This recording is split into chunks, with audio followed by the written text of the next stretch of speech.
We are live. Dude, what's up, man? Yo, thanks for having me. Yeah, dude, for sure. Got a question for you. What would you do if you had like 500 million bucks? Like if tomorrow morning you woke up, what's today? Today's Wednesday. So like lottery drawings tonight, I think. I don't play it, but I think that's what it is. Wednesdays and Saturdays. Like you wake up Yeah. tomorrow morning and you got, hey, congratulations, you just won $500 million. I I think I'm gonna give you a really lame answer because I don't really spend my money too much. Like I'm not getting a fancy Lambo. Yeah. Don't have any need for it right now. That might change. I don't know. But uh probably donate some of it. So I just bought a house in Mexico. Congratulations. It's Wait, pretty you far. bought it for you or you donated it? Not for me, not for me, for like a underprivileged family That's in Mexico. awesome. So we're doing that. There's a house build going on in April with the Greatness Foundation.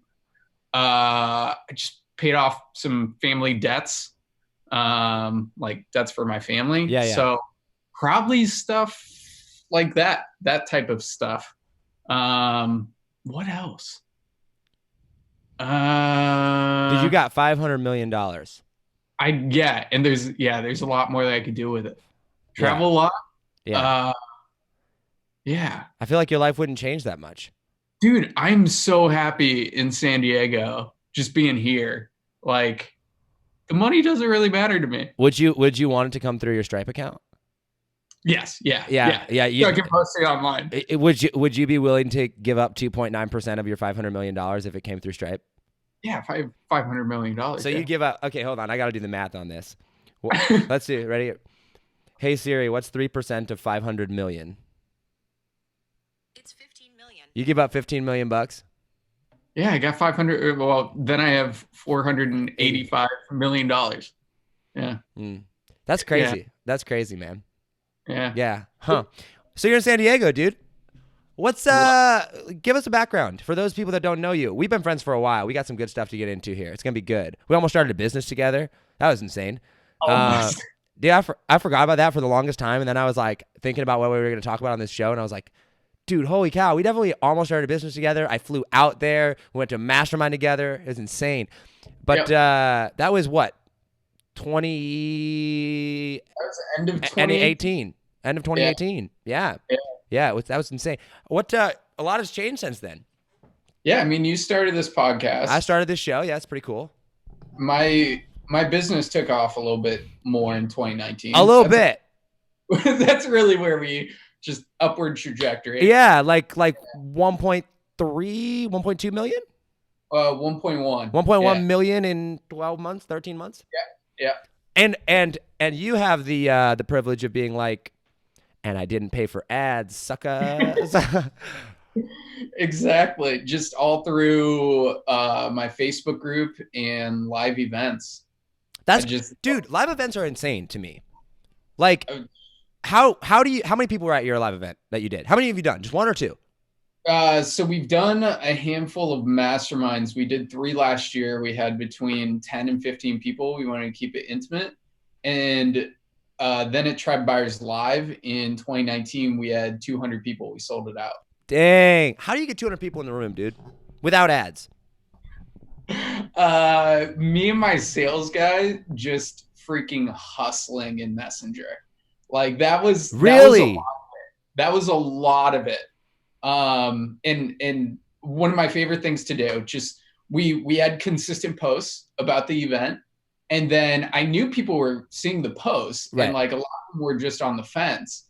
So I would go to a hookah bar and just send everybody that was online right now one question, which was, "Have you considered coming to Tribe Buyers Live yet?" And then I got a simple yes or no, whether, and both of them are right. Both of them I can take Right. to like, Right. You just need to know where people are at. and that worked so well. Really. And I was just testing out different strategies with Messenger and all of that, and it turned into a little fun game. Um, so we had that, and also our affiliates sold a bunch of tickets. So What was the it ticket wasn't. price? It was $300 for our first event. Hmm. This one we have tiered pricing, so super early bird is 300, and then early bird is 600, and then regular ticket prices are 1,000. Nice. And you Yeah. put, what, 200, 300? Sorry, I forgot. We 200 in the room 200 in the room. last year. We're putting 300 in the room this year. Congratulations. When is it? September 24th through 26th at Torrey Pines in San Diego. Nice. So you got 3 days, 3-day event. Yeah. That's awesome, bro. Congratulations.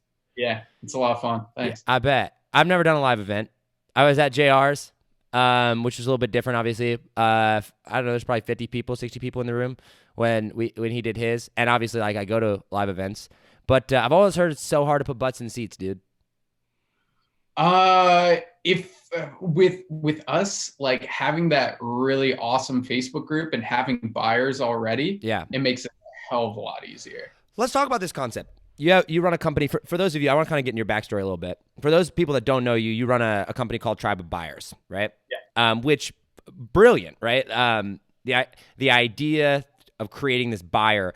When I first met you, you were selling low ticket stuff, right? Like it was $97 stuff, and you were killing it, right? I was like so confused when I first met you. I was like, how are you making so much money with like low ticket offers? And I was reading Russell Brunson's .com Secrets. Shout out Russell, by the way. His .com Secrets book again. And I read the phrase in there where he's like, once someone's a buyer, they're always a buyer, right? Like once someone, as long as you deliver on it, as long as you go and do that, they just keep buying. And it hit me. And the first person that popped in my mind was you. I was like, dude, you just created like hundreds and hundreds and hundreds of buyers. And like, talk to me about it. Like, what's your methodology? Tribe Buyers, what's it all about? So we focus on Facebook groups mainly, helping entrepreneurs and small startups grow their Facebook groups. And then it's just content, cranking out content. We call it the Facebook group engine, with our 7-day content series, where you kind of pick and play what content works best for your audience over 7 days, and it's just rinse and repeat. And then it comes down to Facebook group engine optimization. So that is your Facebook group name, your banner, your keywords that you're using, right? The amount of content that you crank out, the amount of engagement you get on that content. The more you can optimize that, the more people are organically going to find your Facebook group and join your Facebook group. So we help our clients with that and their offers and their messaging and their sales and building out their teams as well in our higher tier program. But I think it's where marketing is going, where people are getting too smart. Like, webinars are awesome. VSLs are awesome. They serve a purpose. The conversion rates are going down. The Facebook ad spend is going up. Yeah. But if you have a Facebook group and are nurturing people in that Facebook group and creating that intimacy marketing and that tribe, you're never going to go hungry. Yeah. You put up one. I've never done a webinar. I've never done a VSL, and everything has come from just putting up a post, moving them to Messenger, and then closing either in Messenger or getting them to a sales call. On a sales call. So I want to push back and see what your logic is here, right? Because I'm with you, dude. Like, why would I pay for it? You know what I mean? Like, I can get people to a group. I can get people through Instagram. You know what I mean? Like, organic for me has made me over $1 million, right? And just to clarify, the only reason we haven't done a 2 Comma Club award is because we didn't process it through ClickFunnels. All mine's an app, right? So the argument that I always get back from people is, Josh, you can't scale your business with organic, right? Like, the Dan Henrys of the world, who, you know, you love, I love, the Sam Ovens of the world, super smart people. It's like paid advertising is the name of the game. It's Dan Henry's famous thing. Russell is hook, story, offer. Dan is ad, webinar, application, sale, right? So like, to the person out there that's like, I just don't think you can consistently grow your business with organic, paid advertising is the way to go. What would you say to that? I think paid ads is an excellent complement to organic. I think people do it backwards a lot of times, where they think paid ads is their saving grace, when actually it is organic marketing and nailing that in first and building up cash flow so you can fund your paid ads and just put fuel on the fire. So I'm not against paid ads at all. I'm against running paid ads without an organic strategy, because you are just going to add so much more to your bottom line if you have an organic strategy to constantly bring in new sales that aren't from directly off the webinar or through those post-webinar email sequences. Yeah. What are some like organic things that people need to be doing? Because real quick, sorry, you're primarily on Facebook, right? Yeah, primarily on Facebook. We do a lot in ManyChat, a lot through email, but primarily Facebook. From a social platform, Facebook's your place. So from an organic email, ManyChat, Facebook combination, right? Which I'm right there with you. I just also have a presence on Instagram. What do you do? Like, what do people need to be focusing their time on? So I've got a little methodology that's called the 3 buckets of organic Facebook marketing. Okay. So the 3 buckets are your lists, and then value, and then money. So those are your 3 buckets. You've got to grow your list first. If you're starting from ground zero, start where I started, where I just started being hyperactive in target audience Facebook groups. And then what that did was it got people to start friend requesting me. And I friend requested people in those Facebook groups as well. So then I was building up my list on my personal profile. And all along the while, when people were friend requesting me, I was cranking out content, conversion content. Right. That was getting people to move from a stranger barely knowing me to a raving fan of what I did. Right. And then from there, that is your value bucket, the conversion content. And from your personal profile, you can move people from your personal profile to your Facebook group by just dropping a simple post saying, hey, I've got this lead magnet. Make sure it's really enticing for your ideal client. If you want it, drop a comment down below. And then when they drop a comment, you can send them the link to your Facebook group where your lead magnet will be. So then you're getting... So you just literally host it directly into a Facebook group. What's that? You just host it. I mean, you just post it in the group, and you're just like, yo, it's in there. Go join. Yeah, if your objective is to get Facebook group members, just put a lead magnet in your Facebook group and say, hey, it's in there. And it can be as simple as doing a Facebook Live training. Yeah. Right? So your content is your value. You need to build up your value bucket by cranking out content that moves a stranger to a raving fan of what you do. So once you have your list bucket full, or you're filling it up, and your value bucket full, you can fill your money bucket, which is money. You put up a post saying, hey, I have this offer. If you want it, drop a comment down below. And then you can take the conversation, have a sales conversation in Facebook Messenger. And then when you fill up your money bucket, your list bucket and your value bucket actually drop. So you've got to think about, oh, I've got to refill the people in my on my list and provide them with more value. Why do they drop?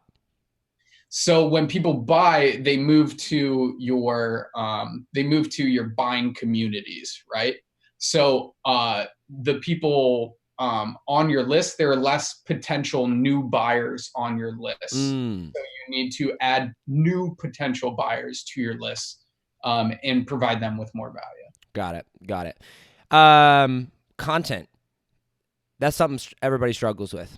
I mean, outside of you, me, maybe, right? Like we're content beasts, dude. How do you produce so much content? You produce a lot of content, yeah?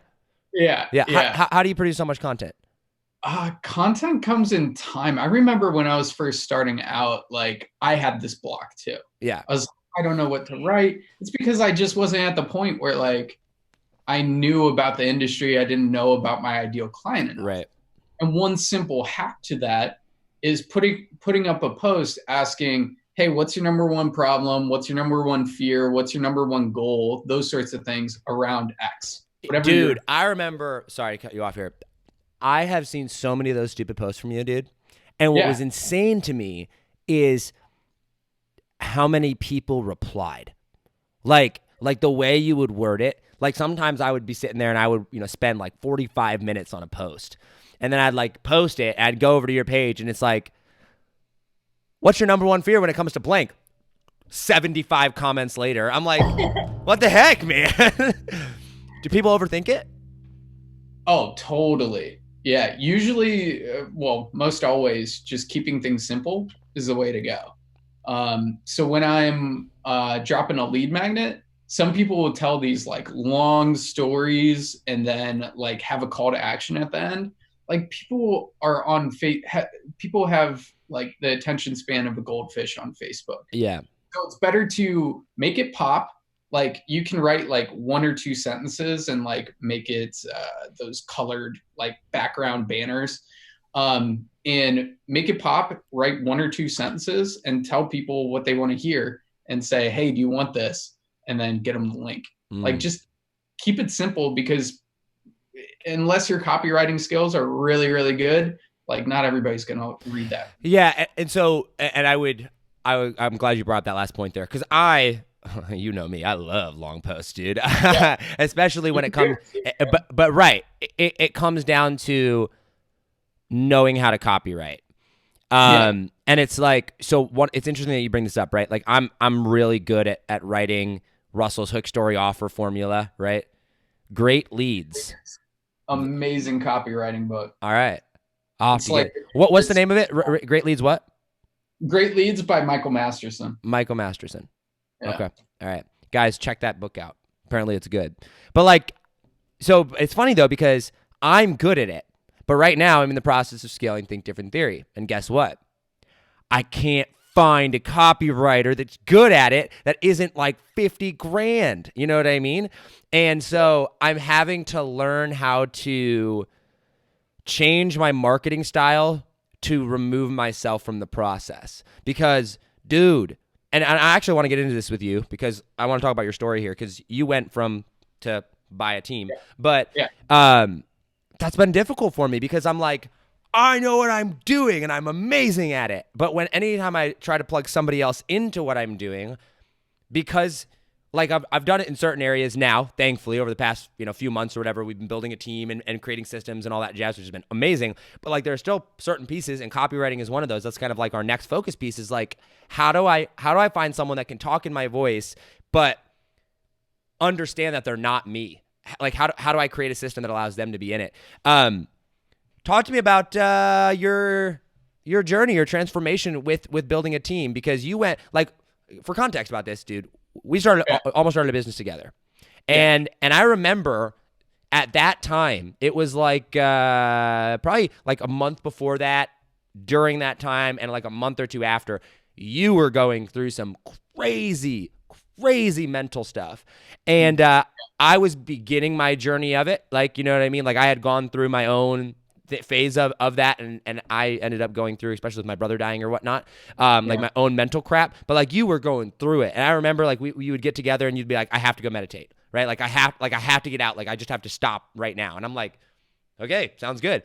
What transpired there, and how were you able to go from, burnt out solopreneur that literally had to meditate to survive to where you're at now? Yeah, the mental stuff was heavy burnout.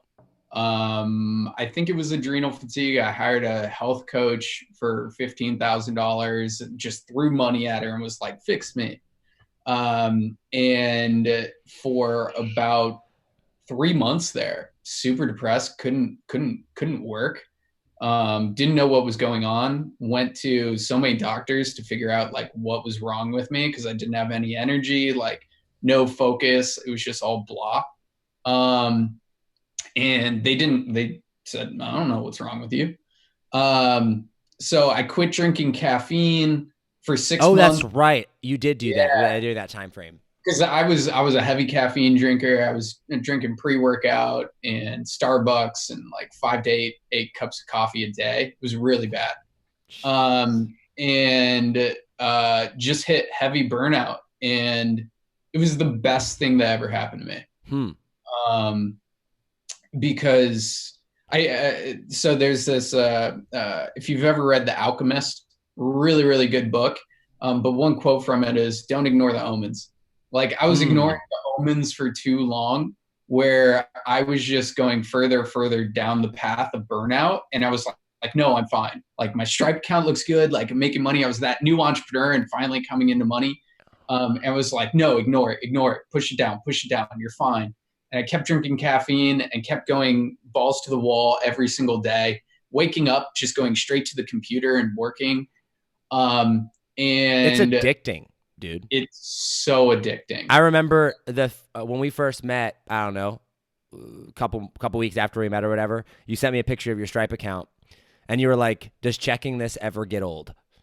And I was like, honestly, no, dude. You know what I mean? It's an addiction. It's a dopamine hit. That, and then you're getting the engagements on Facebook. That's a huge dopamine hit. You're getting the people validating you, getting testimonials, people saying, oh my God, this helped me so much.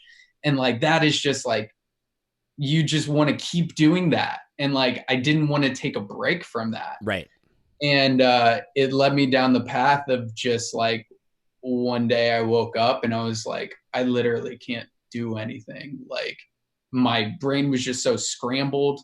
I couldn't focus on anything. And I was like, I need to do something to change.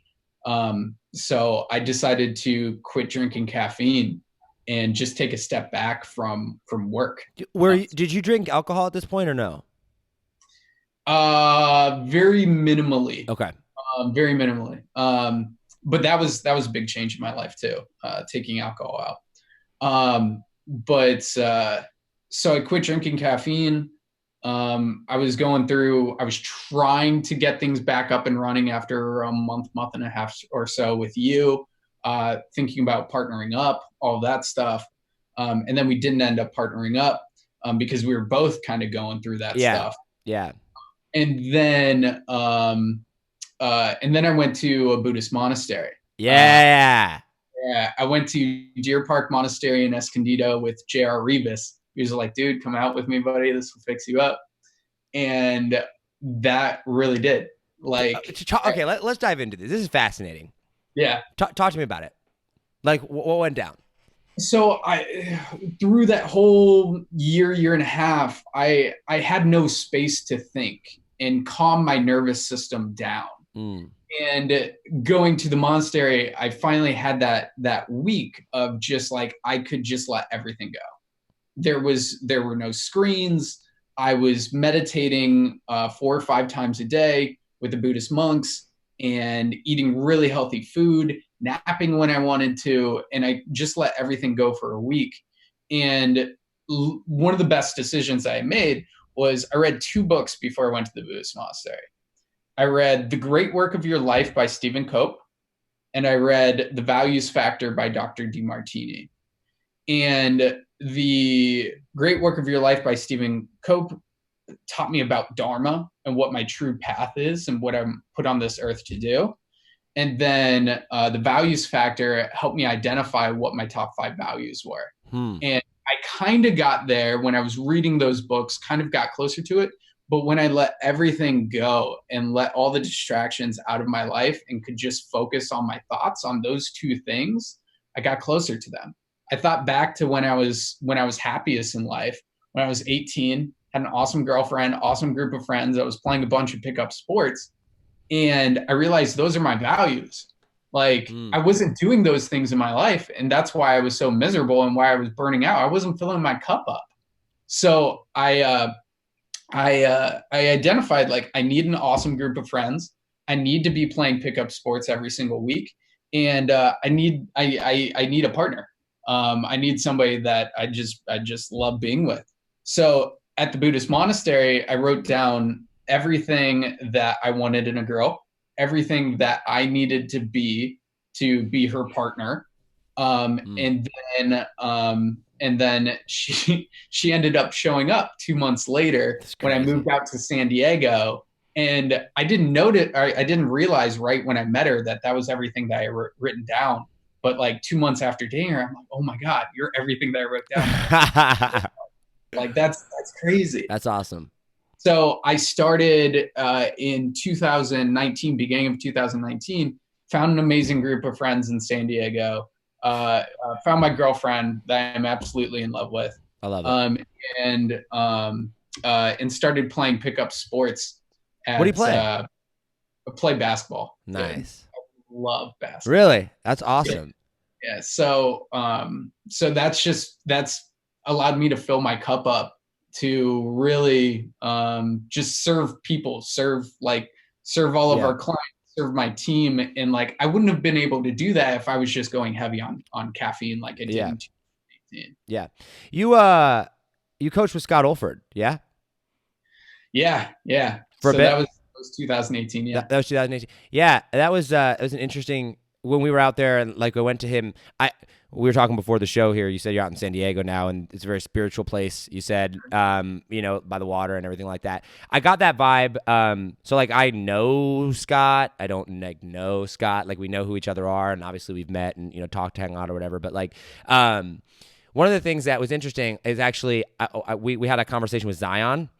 That's his name, right? Zion. And you know, he was talking about like the importance of being present in the moment and like things like that. And one of the things that I super struggle with, and I'm curious because I'm sure you went through the same thing too, is like making my life on social media and forgetting that I had a life in real life.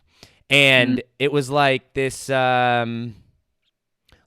I convinced myself that I didn't need a life in real life, that I could live my like that my fun would happen on social media, that my work would happen on social media, that my learning would happen on social media, that everything would happen online, that I'm in Omaha, dude. I'm in the middle of freaking nowhere and, you know, probably moving soon, but like, I convinced myself of that. And so I never like set up or took time to like put things in place here. I didn't find a gym that I could go to. I didn't worry about like eating healthy because my whole entire life was online, right? Did you ever go through a phase where like everything was online, or have you always had some interaction with the outside world?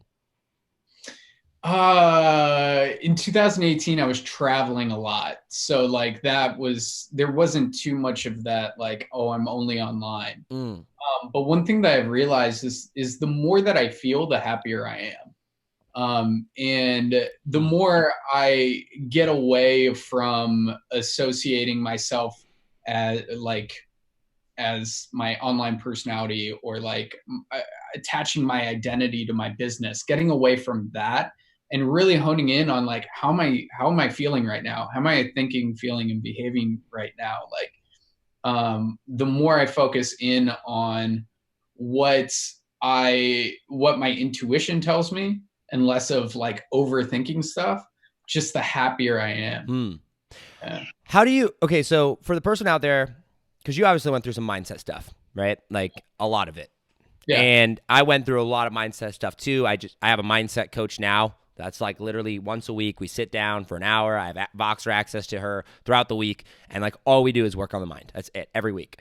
For the person out there right now that hears mindset, right? That is, they're trying to figure it out. They're sitting there and they're like, I'm making it 20 grand a month, right? I'm kind of burnt out. Maybe I've got a VA, like things like that. But like I'm trying to really level up in life, because there's a phase, right? There's a phase where you can play in this phase, but then there is the next phase, and it really, really is. And they're trying to figure that out. What are practical things that they can do, or where can they be focusing their energy and time? And I think most importantly, like what should they expect?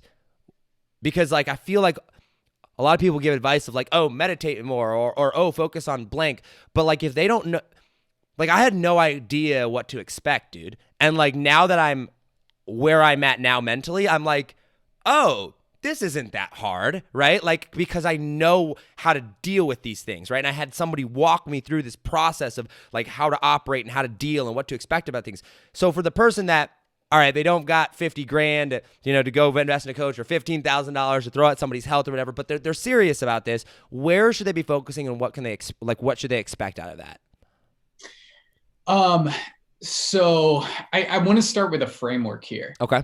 So one thing that I always talk on stage about is that your vision drive your goals drive your planning drive your resources, and your resources drive your execution. So it all starts with a vision. and knowing like what you ultimately want out of your life. It doesn't need to be crystal clear. You can have a vision board if you want, but just something to shoot for. And then having that in place, now it's your goals. A lot of times people have mindset issues because they don't have really solid vision or really solid goals.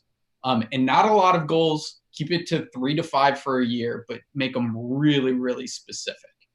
The kind of framework for goals for businesses that I use, that I got from Traction, that I use in my personal life, is a 10-year target, 3-year picture, 1-year goals, and then 90-day rocks. So you can use that in your business and your life. But that's kind of where I wanted to start with mindset. I think one of the biggest things is obviously action taking. Like, you're gonna fail. I learned way more from my failures than I ever do my successes, and that's just because I take massive action. Yeah. And the reason for that massive action is my why. And you can have 2 different types of why. Okay. You can have a pleasure why, you can have a pain why. And I've realized that a lot of people just getting off the ground, it's better to use a pain why.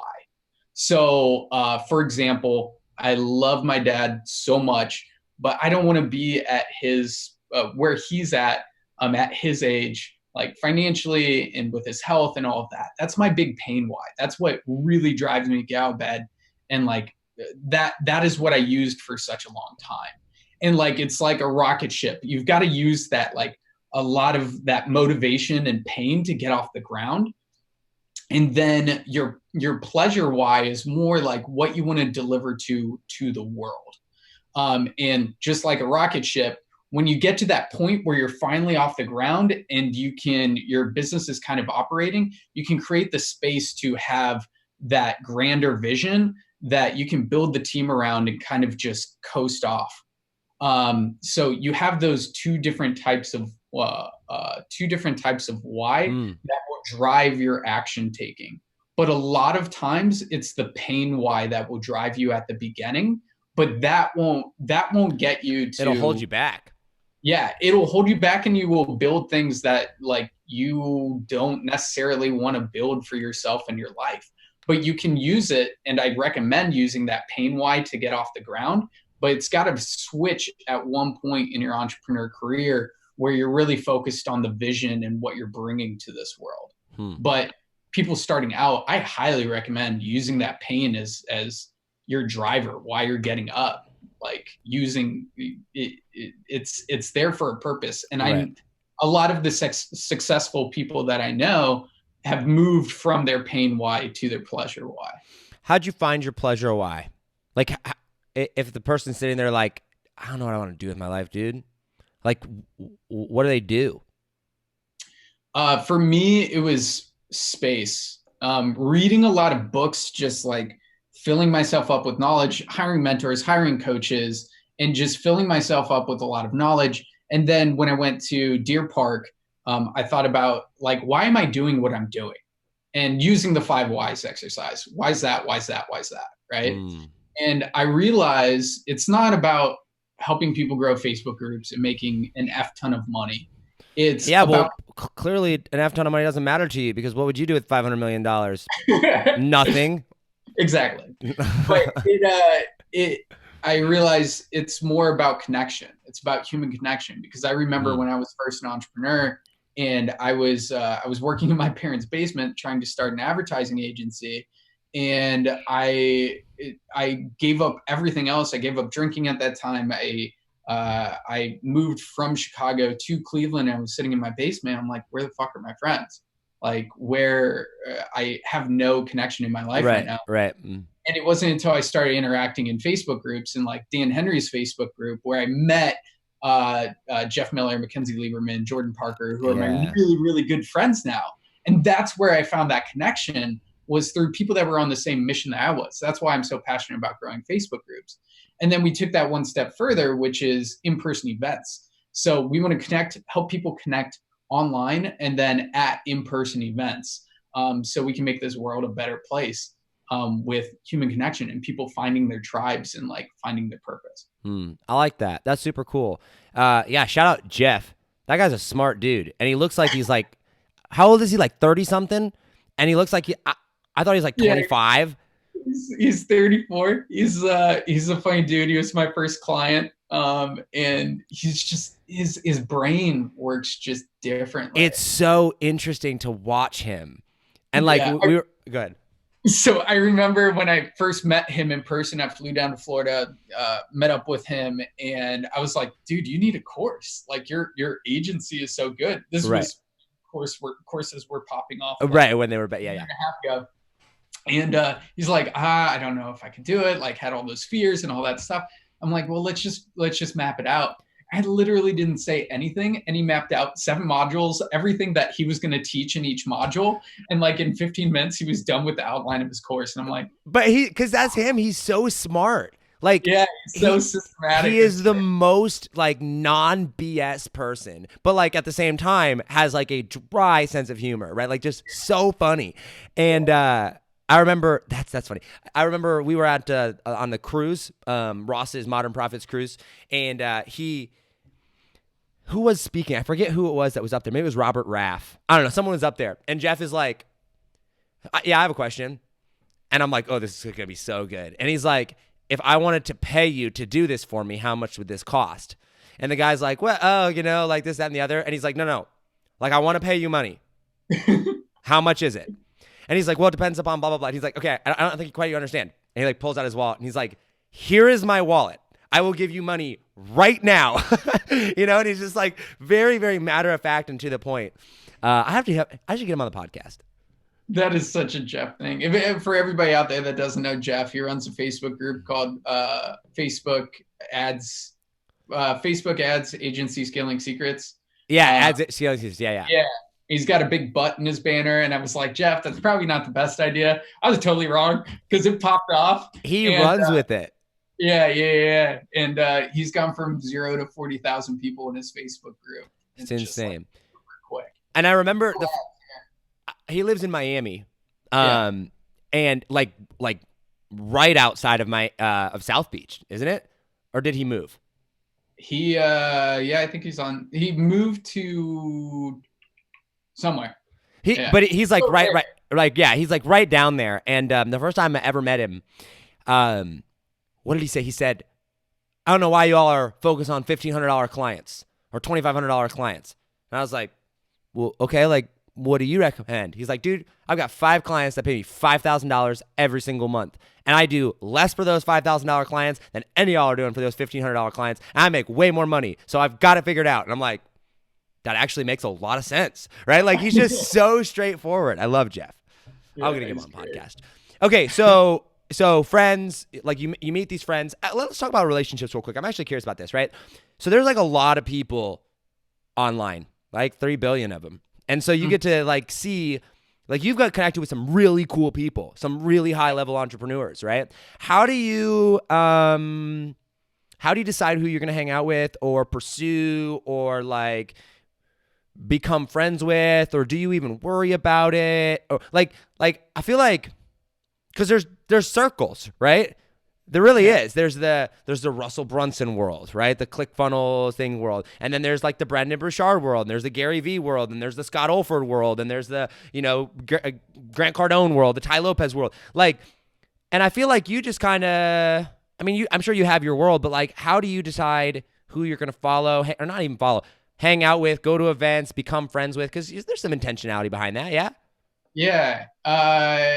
Not a crazy amount of intentionality. I just want to have fun with cool people. Like I went to Funnel Hacking Live this year to hang out with my Dan Henry crew. Yeah.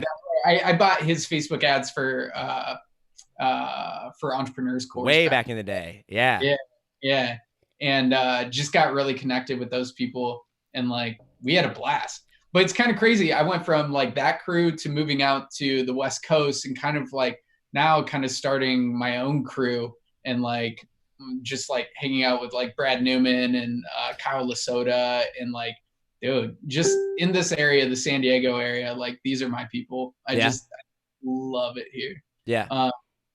But in terms of uh, like that's kind of it. I don't really do too much like, oh, let's infiltrate this group or infiltrate Yeah, that yeah, group. yeah. You just kind of see where it goes and hang out with cool people. Yeah, yeah. I just like having fun. It's Are, not too strategic. are you more focused on building business relationships or building friendships, and then if they turn into business relationships, great. I'm more focused on building friendships because that's usually the start to a great business relationship. Yeah. Yeah. I feel like one of the things that's interesting is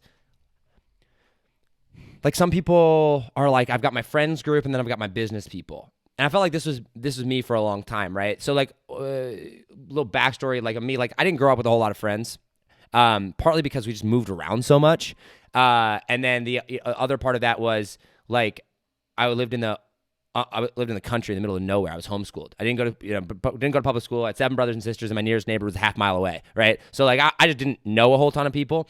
But then when I got into this entrepreneurship game, I started making friends in this space, but then I didn't know them, right? Like I never actually hung out with them in person. So I was still kind of like this loner type person. So I always just clung to like my 5 friends. Shout out Austin, Andrew, Micah, Logan. Like these are like my friends, right? And they're not entrepreneur at all. They're totally, different world of me. But one of the things that I noticed was like when I started making friends in the entrepreneur world, and this is not a slam to my other friends, like they're my most amazing friends in the whole wide world. But like when I started like being intentional about the type of friends and the type of people that I was getting around, not the specific type or the specific person, but the type of people, like my life leveled up simply because it forced me to like be the type of person that would fit in with that crowd, but at the same time, not like from a, oh my gosh, am I fit in, but like just naturally the conversations that we'd have or like things like that would like force me to level up. You know what I mean?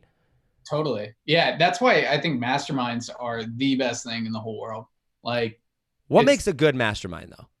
Because there's some crappy masterminds out there, dude. 100% experience, especially in the in-person masterminds. I see a lot of overtraining and not enough like experiential and allowing people to vent their problems and having the room help solve their problems. Hmm. What's the difference between a mastermind and an event? I for me, masterminds are smaller, more intimate. Events are bigger, like over 50 people, I would say.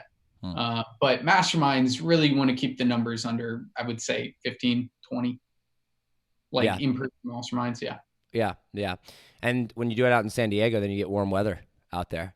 It's amazing.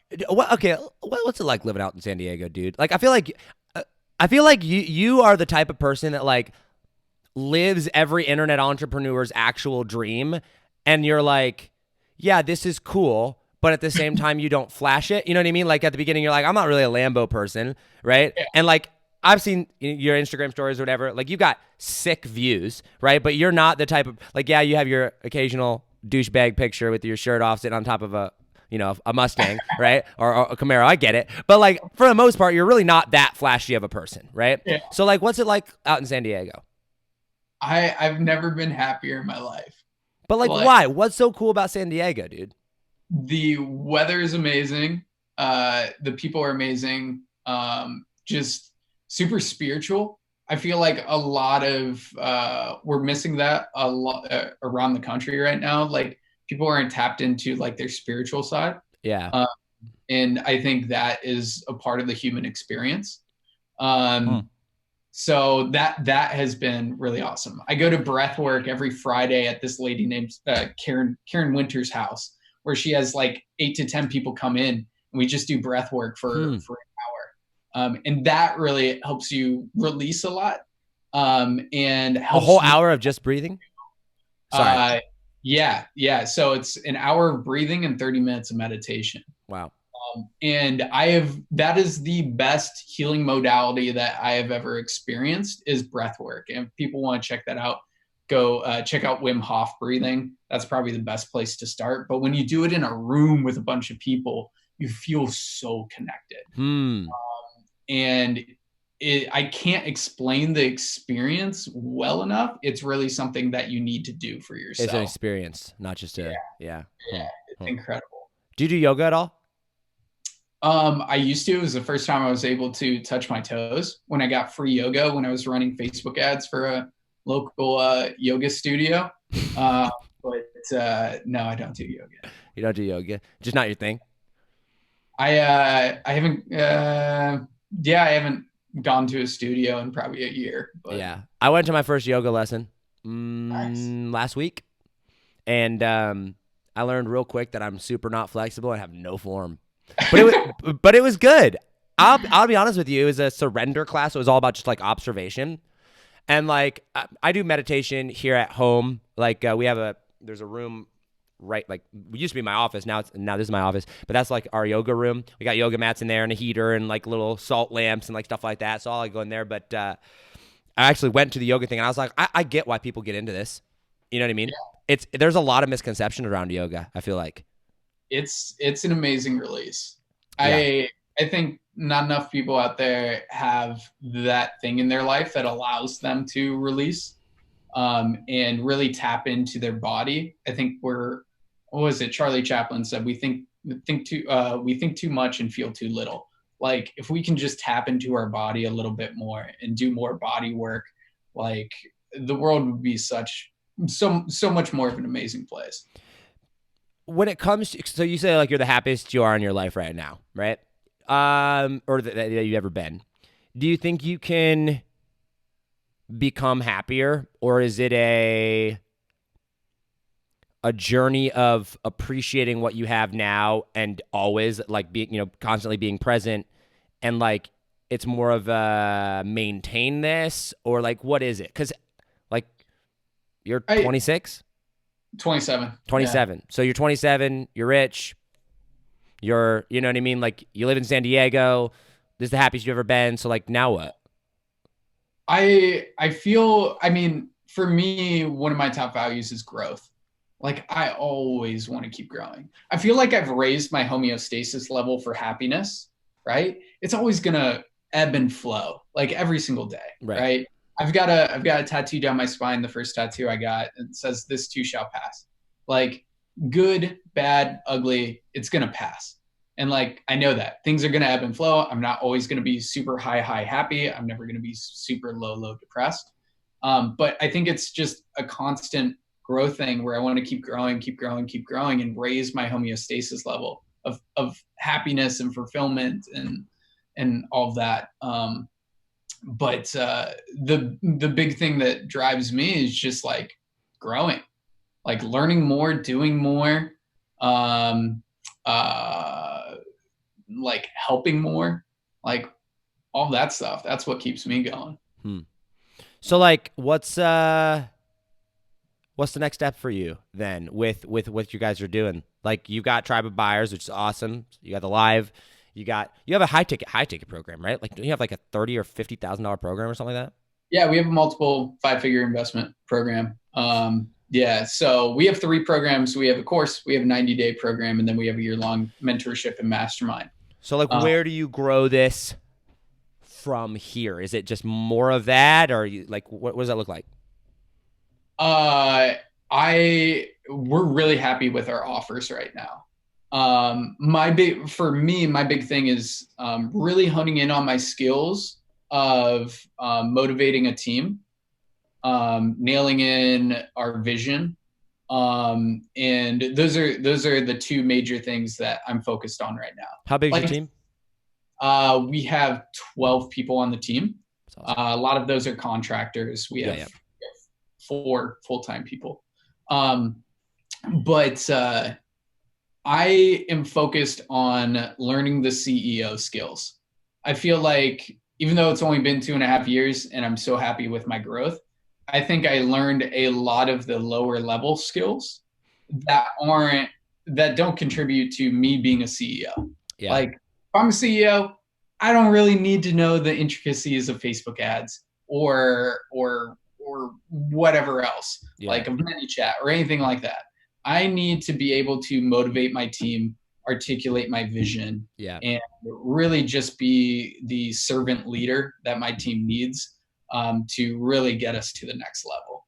So that's what I'm really focused on this year, is really honing in my CEO skills. That's awesome. That's awesome. Yeah, my coach, yesterday we were talking about stuff similar to that, like kind of like the next level. And she was like, Josh, what you have to understand is like at the beginning, right? There's the master, and the master in training, they copy the master. Like you think of a painter, they're going to go and recreate the paintings of the master, right? They're going to go, they're going to learn, they're going to do like this stuff. But eventually they've got to go and break out and like be their own person and do their own thing. However, that being said, like you still learned from a master, right? Like you still learn from that. And she's like, you got to evolve into that next phase. You're not a beginner anymore. You are training to become a master, right? And so she's like, you got to stop. The thing that got you to this phase now, you need to stop focusing on those things, and you need to go and you need to figure out the pieces and the person that you need to become, and you need to let go of all these things down here, not even put your focus down there. Because if you're focusing down here and you're not focusing up here, you're worried about the wrong things and you're never going to be able to grow. And I was like, that makes a lot of sense, right? But that's hard. I'm addicted to wanting to check my stats, right?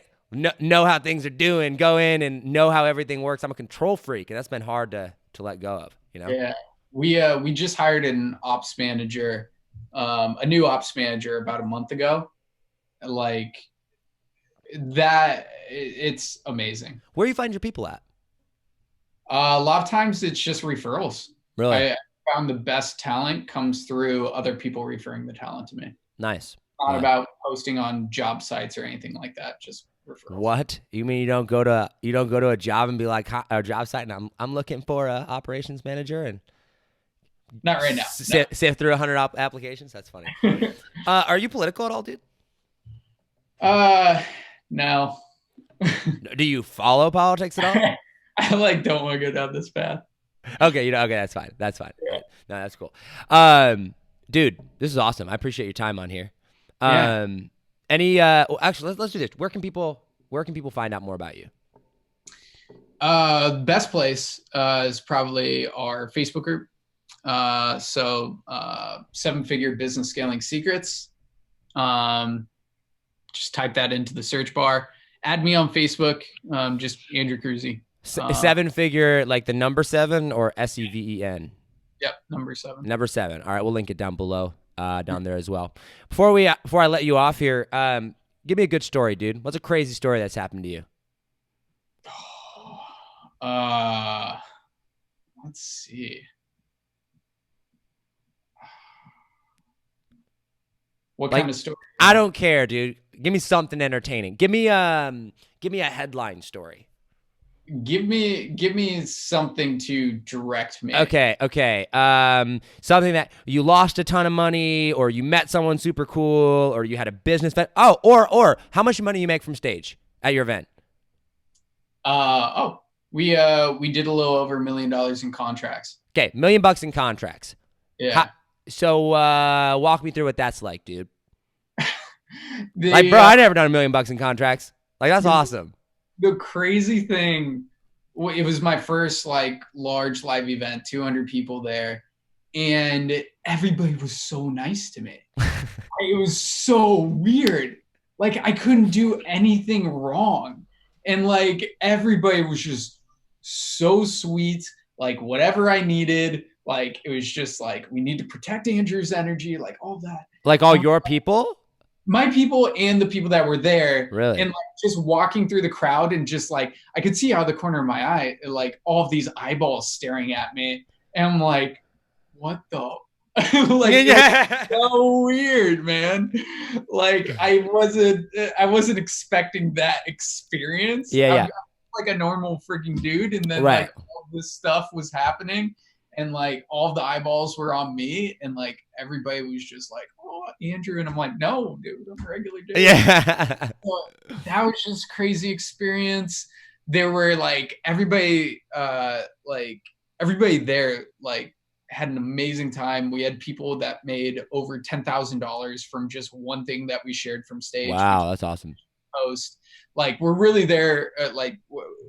We set this up so people can actually get results at the event. Like our last day is all about implementation, actually doing. That's cool. Because that's ultimately what's going to stick is when you take action and actually do it. But it was crazy. Like people had such a good time at the event. It was super experiential, but they didn't see like all the shit that broke behind the scene. Right, of course. Like it's crazy that like we were getting feedback and like everybody was posting in the Facebook group saying how awesome it was. And then in my head, I'm thinking, well, this broke. And like it's nuts that perception is just so different depending on like where you're coming from. Yeah, that's super, super crazy cool. You pitched the last day or second last day? Twice. So after lunch on the second day, and then before lunch on the third day. You ever pitched before, or is that your first time pitching from stage? Yes. Yes. But you have pitched before, or was it your first time? No, first time pitching from stage. Where'd you learn? So this is probably the best advice I could give anybody that's pitching from stage. Perfect. I am never going to pitch that way again. It worked out well because I caught myself. So I was pitching the way that my mentor taught me. And I was working with Alex Moscow at the time. Great guy. Awesome. Great at throwing events. But I was using his strategy to pitch from stage. That didn't really feel real and authentic through me. So like when I was pitching, and I had practiced it, but I didn't do it in front of a crowd. Like when I was pitching, value stacks are awkward. So I felt awkward when I was going through the value stack. And like I could see people like rubbing the back of their neck. Oh, no. Like just like all of that stuff. I'm like, oh, I am bombing right now. And so I had to stop in the middle of my pitch and say, guys, I know like this isn't going the way that I planned. And like, I feel like I'm doing you all a disservice because I know a lot of you guys would be amazing for the program. And I want to apologize for that and own up to that and speak to that. And like, I got a standing ovation. Wow. That's crazy, bro. That's awesome.